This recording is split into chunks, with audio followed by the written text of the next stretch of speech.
waters of the North Atlantic, one ship was believed to be untouchable. They called it the Titanic. A floating palace, a symbol of human genius, a machine so massive, so advanced, and so luxurious that many people believed nature itself could not defeat it.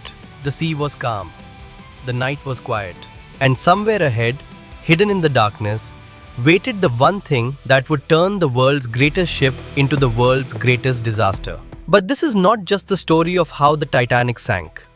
This is the story of why so many people trusted it, why warning signs were ignored, and how a ship that was supposed to be a miracle of modern engineering disappeared beneath the ocean in just a few terrifying hours. To understand the disaster, we have to go back to the beginning.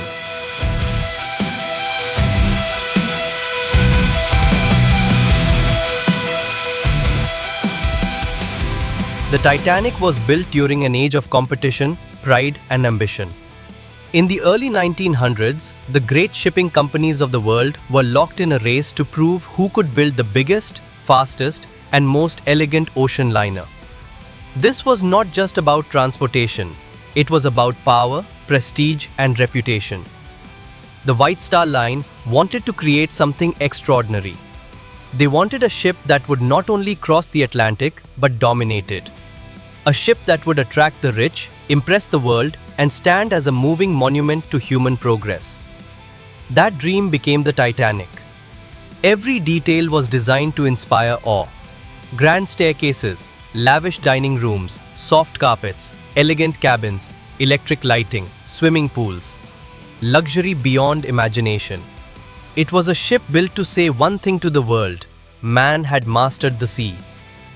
And people believed it. The Titanic did not carry enough lifeboats for everyone on board. At the time, this was not considered unusual. Safety rules were outdated. Designers assumed that lifeboats were only needed to transfer passengers from a damaged ship to a nearby rescue vessel. Nobody imagined a disaster on the scale that would actually happen. And then came the night of April 14, 1912. The Titanic was steaming through icy waters at high speed. The sea looked calm, the sky was dark. Ice warnings had already been received, but the ship continued forward. The ocean, at that moment, appeared quiet enough to fool everyone. Then the lookout saw it. A massive iceberg looming ahead. The warning came too late. The ship began turning, but the iceberg was already close. In a few terrifying seconds, the Titanic scraped past the ice and the damage began below the waterline.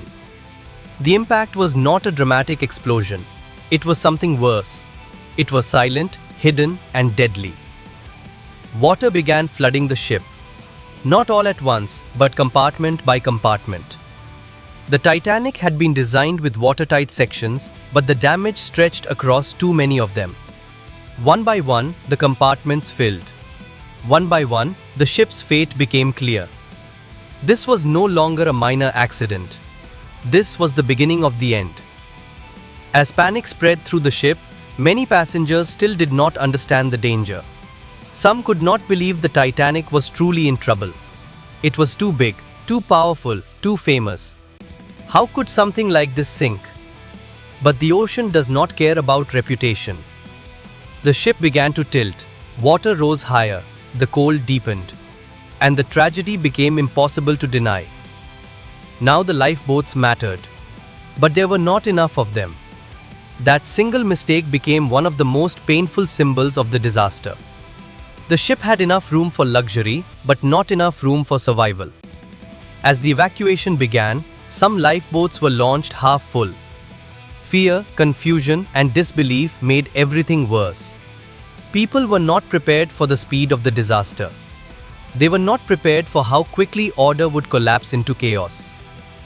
And while the Titanic fought to stay afloat, the cold Atlantic was already waiting below.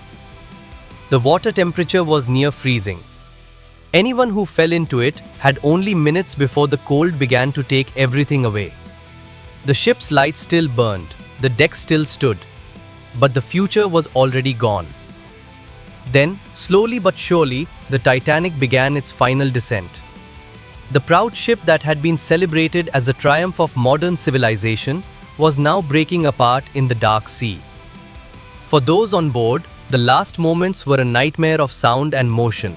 Screaming voices, collapsing steel, freezing water, and the terrible realization that the ship they trusted would not save them. When the Titanic finally vanished beneath the Atlantic, it took more than a ship with it. The Titanic was created as a symbol of progress.